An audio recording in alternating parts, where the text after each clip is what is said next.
ನಮಸ್ಕಾರ ಸ್ನೇಹಿತರೆ, ನಮ್ಮ ಚಾನಲ್ಗೆ ನಿಮಗೆಲ್ಲರಿಗೂ ಸ್ವಾಗತ. ನಮ್ಮ ದೈನಂದಿನ ಜೀವನದಲ್ಲಿ ಸಣ್ಣ ಪುಟ್ಟಗಳ ಗಾಯಗಳು ಆಗ್ತಾ ಇರ್ತವೆ, ಅಥವಾ ಒಂದು ಕೀವು ತುಂಬಿದಂಥ ಗುಳ್ಳೆಗಳು ಅಥವಾ ಒಂದು ಚರ್ಮದ ಇನ್ಫೆಕ್ಷನ್ಗಳು ಏನಾಗ್ತವೆ ಆಗ್ತಾನೇ ಇರ್ತವೆ. ಇಂಥ ಸಮಯದಲ್ಲಿ ಏನು ಮಾಡ್ತಾರೆ ಡಾಕ್ಟರ್ಸ್ ಹೆಚ್ಚಾಗಿ ಒಂದು ಸಜೆಸ್ಟ್ ಮಾಡುವಂಥ ಒಂದು ಮುಲಾಮು ಆಯಿಂಟ್ಮೆಂಟ್ ಅಂತಂದರೆ ಅದೇ ಮುಪಿ ಆಯಿಂಟ್ಮೆಂಟ್ ಅಂತ. ಇವತ್ತಿನ ಈ ಒಂದು ವಿಡಿಯೋದಲ್ಲಿ ಯಾವೆಲ್ಲ ಒಂದು ಕಾಯಿಲೆಗೆ ಈ ಒಂದು ಆಯಿಂಟ್ಮೆಂಟನ್ನು ಬಳಸ್ತಾರೆ ಮತ್ತು ಇದನ್ನು ಯೂಸ್ ಮಾಡುವಂತಹ ಒಂದು ಸರಿಯಾದ ವಿಧಾನ ಮತ್ತು ಯಾವೆಲ್ಲ ಮುನ್ನೆಚ್ಚರಿಕೆಗಳನ್ನು ನಾವು ಈ ಮುಲಾಮನ್ನು ಬಳಸುವಾಗ ತೆಗೆದುಕೊಳ್ಬೇಕು ಅನ್ನೋದನ್ನು ಕಂಪ್ಲೀಟಾಗಿ ತಿಳಿದುಕೊಳ್ಳೋಣ. ವಿಡಿಯೋನ ಕೊನೆಯವರೆಗೆ ನೋಡಿ ಅಂತ ಹೇಳ್ತಾ ಬನ್ನಿ ವಿಡಿಯೋನ ಶುರು ಮಾಡೋಣ. ಸ್ನೇಹಿತರೆ, ಈ ಒಂದು ಮುಪಿ ಆಯಿಂಟ್ಮೆಂಟ್ ಅನ್ನುವಂಥ ಒಂದು ತಯಾರು ಮಾಡಿರ್ತಕ್ಕಂಥ ಕಂಪ್ನಿ ಬಂದುಬಿಟ್ಟು ಹೆಗ್ಡೆ ಫಾರ್ಮಾಸ್ಯೂಟಿಕಲ್ಸ್ LLP ಅನ್ನುವಂಥ ಕಂಪ್ನಿ ಏನು ಮಾಡ್ತು, ಮುಪಿ ಅನ್ನುವಂಥ ಆಯಿಂಟ್ಮೆಂಟನ್ನು ತಯಾರು ಮಾಡ್ತು. ಮತ್ತು ಇದರಲ್ಲಿರುವಂಥ ಒಂದು ಸಾಲ್ಟ್ ಕಾಂಪೋಸಿಷನ್ ಬಂದುಬಿಟ್ಟು ಅಂತಂದರೆ ಇದು ಮಿಪ್ರೋಸಿನ್ ಅನ್ನುವಂಥದ್ದು. ಈ ಮಿಪ್ರೋಸಿನ್ ಅನ್ನುವಂಥದ್ದು ಎಷ್ಟು ಪರ್ಸೆಂಟ್ ಇರ್ತಂದರೆ 2% ಇದರಲ್ಲಿ ನಿಮಗೆ ಸಿಗುತ್ತೆ ಮುಪಿ ಆಯಿಂಟ್ಮೆಂಟ್ ಅನ್ನುವಂಥದ್ದು. ಇದು ಒಂದು ಆ್ಯಂಟಿಬಯೋಟಿಕ್ ಆಗಿರುತ್ತೆ.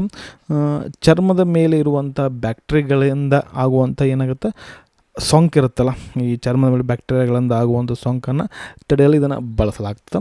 ಮತ್ತು ಏನಾದರೂ ಚರ್ಮದ ಮೇಲಿರುವ ಹಾನಿಕಾರಕ ಬ್ಯಾಕ್ಟೀರಿಯಾಗಳು ಬೆಳೆದಂತೆ ಏನು ಮಾಡ್ತದೆ ಈ ಒಂದು ಆಯಿಂಟ್ಮೆಂಟ್ ಸ್ಟಾಪ್ ಮಾಡುತ್ತೆ. ಮತ್ತು ಈ ಬೇಗಗಳು ಇದರಿಂದ ಏನಾಗುತ್ತೆ ಅಂತಂದ್ರೆ ಬೇಗ ಒಂದು ಗಾಯ ಆಗಿರ್ತದಲ್ಲ, ಗಾಯಗಳು ಏನಾಗುತ್ತೋ ಕಡಿಮೆ ಆಗ್ತಾವೆ. ಹಾಗಾದರೆ ಇದರ ಒಂದು ಉಪಯೋಗ ಅಂತ ನೋಡೋದಾದ್ರೆ ಯಾವುದಕ್ಕೆಲ್ಲ ಯಾವ ಒಂದು ಸಮಸ್ಯೆಗಳಿಗೆ ಬಳಸಲಾಗ್ತದೆ ಅಂತ ನೋಡೋದಾದ್ರೆ ಇಂಪಿಟಿಗೋ ಅನ್ನುವಂಥ ಒಂದು ಸಮಸ್ಯೆ ಈ ಒಂದು ಆಯಿಂಟ್ಮೆಂಟನ್ನು ಬಳಸಲಾಗ್ತದೆ. ಇಂಪಿಟಿಗೋ ಅಂತಂದರೆ ಏನಾಗುತ್ತೆ ಅಂದರೆ ಇದು ಹೆಚ್ಚಾಗಿ ಮಕ್ಕಳಲ್ಲಿ ಕಂಡುಬರುವಂಥ ಒಂದು ಕಾಯಿಲೆ ಆಗಿರುತ್ತೆ. ಅಂತಂದರೆ ಕೈ ಕಾಲುಗಳ ಮೇಲೆ ಏನಾಗುತ್ತೆ ಕೆಂಪು ಬಣ್ಣದ ರೀತಿ ಏನಾಗುತ್ತೆ, ಕೀವು ತುಂಬಿಕೊಂಡ್ರೆ ಗುಳ್ಳೆ ಆಕಾರದಲ್ಲಿ ಈ ರೀತಿ ಏನಾಗುತ್ತೆ ನಿಮಗೆ ಕಾಣಿಸ್ತಾ. ಅವಾಗ ಈ ಒಂದು ಕ್ರೀಮನ್ನು ಅಪ್ಲೈ ಮಾಡ್ಕೊಂಡಾಗ ಏನಾಗುತ್ತೆ ಇದು ಕಡಿಮೆ ಆಗ್ತದೆ. ಈ ಒಂದು ಸಮಸ್ಯೆಗೆ ಈ ಒಂದು ಕ್ರೀಮನ್ನು ಯೂಸ್ ಮಾಡ್ತಾ ಹೋಗ್ತಾರೆ. ಮತ್ತು ಬಂದುಬಿಟ್ಟು ಒಂದು ಬ್ಯಾಕ್ಟೀರಿಯಲ್ ಇನ್ಫೆಕ್ಷನ್ಗೆ ಏನು ಮಾಡ್ತಾರೆ ಈ ಒಂದು ಕ್ರೀಮನ್ನು ಯೂಸ್ ಮಾಡ್ತಾರೆ. ಬ್ಯಾಕ್ಟೀರಿಯಾ ಅಂತಂದು ಉಂಟಾಗುವಂಥ ಒಂದು ಸೋಂಕು ಅಥವಾ ಇನ್ಫೆಕ್ಷನ್ಗೆ ಏನಾಗುತ್ತೆ ಅಂತಂದರೆ ಇವರು ಬ್ಯಾಕ್ಟೀರಿಯಲ್ ಇನ್ಫೆಕ್ಷನ್ ಅಂತ ಕರೀತಾರೆ. ಮತ್ತು ಈ ಚರ್ಮದ ಮೇಲೆ ಗಾಯಗಳಾದಾಗ ಮತ್ತು ಕೀವು ತುಂಬಿಕೊಂಡಾಗ ಅಥವಾ ಒಂದು ಸಣ್ಣ ಪುಟ್ಟ ಒಂದು ಲೈನ್ಸ್ ಅಥವಾ ಗೀರುಗಳಾದಾಗ ಏನಾಗುತ್ತೆ ಬ್ಯಾಕ್ಟೀರಿಯಾಗಳು ಸುಲಭವಾಗಿ ಏನಾಗುತ್ತೆ ಸೋಂಕನ್ನು ಉಂಟು ಮಾಡುತ್ತೆ. ಈ ರೀತಿ ಸೋಂಕನ್ನು ಉಂಟು ಮಾಡಿದಾಗ ಏನಾಗುತ್ತೆ ಈ ಮುಲಾಮ ಅಥವಾ ಈ ಆಯಿಂಟ್ಮೆಂಟ್ ಮಿಪ್ರೋಸಿನ್ ಅನ್ನುವಂಥದ್ದು ಅಪ್ಲೈ ಮಾಡ್ಕೋದ್ರಿಂದ ಏನಾಗುತ್ತೆ ಇನ್ಫೆಕ್ಷನ್ ಏನಾಗುತ್ತೆ ಆ ಒಂದು ಸೋಂಕು ಏನಾಗುತ್ತೆ ಕಡಿಮೆ ಆಗ್ತಾ ಹೋಗುತ್ತೆ. ಮತ್ತು ಈ ಒಂದು ಕ್ರೀಮನ್ನು ಅಪ್ಲೈ ಮಾಡ್ಕೊಂಡಾಗ ಏನೆಲ್ಲ ಒಂದು ಸೈಡ್ ಎಫೆಕ್ಟ್ ಆಗ್ತಾವಂತ ನೋಡಿದ್ರೆ ಅದೇನು ಅಷ್ಟೇನು ಸೈಡ್ ಎಫೆಕ್ಟ್ ಆಗ್ತಿರಂಗಿಲ್ಲ. ಇನ್ ಕೇಸ್ ಆ ಒಂದು ಹಚ್ಚಿದಂಥ ಜಾಗದಲ್ಲಿ ಏನಾಗುತ್ತೆ ಸ್ವಲ್ಪ ಉರಿ ಅಥವಾ ತುರಿಕೆ ಅಥವಾ ಒಂದು ಕೆಂಪಾಗಿ ಕಾಣಿಸ್ಕೊಳ್ತದ್ದು. ಇದನ್ನು ಜಾಸ್ತಿ ಆಗ್ತದೆ ನೀವೇನು ಮಾಡಿರಿ ಅಂತಂದ್ರೆ ಆ ಒಂದು ಕ್ರೀಮನ್ನು ಅಪ್ಲೈ ಮಾಡ್ಕೋದನ್ನು ಸ್ಟಾಪ್ ಮಾಡಿ ಡಾಕ್ಟ್ರಿಗೆ ನೀವು ತಿಳಿಸ್ಬೇಕಾಗತ್ತೆ.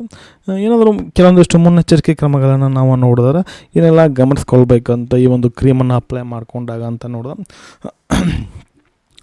ಯಾವಾಗ ಎಲ್ಲಿ ಮಟ್ಟ ಹೇಳಿರ್ತಾರೆ ಡಾಕ್ಟ್ರು ಅಲ್ಲಿ ಮಟ್ಟ ಮಾತ್ರ ಈ ಒಂದು ಮೆಡಿಸಿನ್ ಯೂಸ್ ಮಾಡಬೇಕಾಗತ್ತೆ.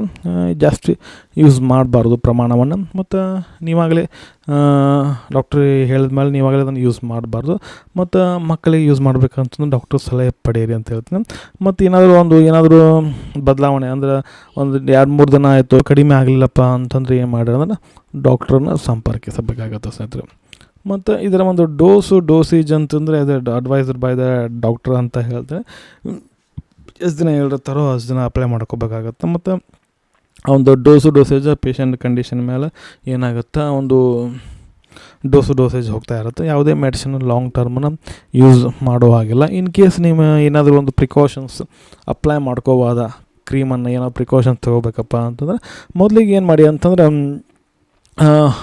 ಅದೇನು ಗಾಯ ಆಗಿರುತ್ತೆ ಆ ಜಾಗವನ್ನು ಮತ್ತು ಏನು ಮಾಡ್ಬೇಕು ಸಾಬೂನಿಂದ ಸ್ವಚ್ಛವಾಗಿ ತೊಳೆದುಕೊಳ್ಬೇಕಾಗತ್ತೆ. ತೊಳೆದುಕೊಂಡ ನಂತರ ಅದನ್ನು ಡ್ರೈ ಮಾಡ್ಕೊಳ್ಳಿ. ನಂತರ ಏನು ಮಾಡ್ಬೇಕು ಈ ಒಂದು ಸ್ವಲ್ಪ ಪ್ರಮಾಣದ ಒಂದು ಆಯಿಂಟ್ಮೆಂಟನ್ನು ಏನು ಮಾಡ್ಬೇಕು ಗಾಯದ ಮೇಲೆ ನಿಧಾನವಾಗಿ ಹಚ್ಚಬೇಕಾಗತ್ತೆ. ನಂತರ ಏನಾದರೂ ಗಾಯಕ್ಕೆ ಆ ಒಂದು ಜಾಗಕ್ಕೆ ಏನು ಗಾಯ ಆಗಿರುವಂಥ ಜಾಗಕ್ಕೆ ಏನಾದರೂ ನೀವು ಬ್ಯಾಂಡೇಜನ್ನು ಅಥವಾ ಗ್ರಾಸ್ ಪೀಸನ್ನು ಕಟ್ ಅಂತಂದ್ರೆ ಡಾಕ್ಟ್ರ್ ಏನು ಮಾಡಿ ನೀವು ಇಲ್ಲದಿದ್ದರೆ ಹಾಗೆ ಬಿಟ್ಟರು ನಡೀತದೆ, ಕಟ್ಟಿದರೂ ನಡೀತದೆ. ಕ್ರೀಮ್ ಹಚ್ಚಿದ ಮೇಲೆ ಏನಾದ್ರು ತಕ್ಷಣ ಮತ್ತೆ ನಿಮ್ಮ ಕೈಗಳನ್ನು ಏನು ಮಾಡಬೇಕಾಗತ್ತೆ, ತೆಳೆದುಕೊಳ್ಬೇಕಾಗತ್ತೆ. ಮತ್ತು ಸಾಮಾನ್ಯವಾಗಿ ಇದನ್ನು 2 ರಿಂದ 3 ಬಾರಿ ಹಚ್ಚಲು ಡಾಕ್ಟರ್ಸ್ ಏನು ಮಾಡ್ತಾರೆ ಹೇಳ್ತಾರೆ. ಇದೆಲ್ಲ ಏನಾಗುತ್ತೆ, ಕೆಲವೊಂದು ಆಯಿಂಟ್ಮೆಂಟನ್ನು ಯೂಸ್ ಮಾಡುವಾಗ ಇಂಥ ವಿಷಯಗಳನ್ನು ಗಮನದಲ್ಲಿ ಇಟ್ಕೊಬೇಕಾಗತ್ತೆ ಸ್ನೇಹಿತರೆ. ಇದಾಗಿತ್ತು ಸ್ನೇಹಿತರೆ ಇವತ್ತಿನ ಈ ಒಂದು ವಿಡಿಯೋ ನಮಗೆ ಹೆಂಗೆ ಅನ್ನಿಸ್ತು ಅಂತ ಕಮೆಂಟ್ ಮಾಡಿ. ವಿಡಿಯೋ ಇಷ್ಟ ಆಗ್ತದೆ ಒಂದು ಲೈಕ್ ಮಾಡಿರಿ, ಅದಷ್ಟೊಂದು ವಿಡಿಯೋನ ಶೇರ್ ಮಾಡಿರಿ ಅಂತ ಹೇಳ್ತಾ, ಇನ್ನಷ್ಟು ನಿಮಗೆ ಏನಾದರೂ ಮಾಹಿತಿ ಬೇಕಂತಂದ್ರೆ ಕಮೆಂಟ್ ಬಾಕ್ಸಲ್ಲಿ ಕಮೆಂಟ್ ಮಾಡಿ, ಅಥವಾ ಏನಾದರೂ ಪ್ರಶ್ನೆಗಳಿತ್ತಂದ್ರೆ ಕಮೆಂಟ್ ತಿಳಿಸಿ ಅಂತ ಹೇಳ್ತಾ ಮತ್ತೊಂದು ಮತ್ತೆ ಸಿಗ್ತೀನಿ. ಅಲ್ಲಿವರೆಗೂ bye bye. Thanks for watching. ಆರೋಗ್ಯ ನಮ್ಮ ಕೈಯಲ್ಲಿ.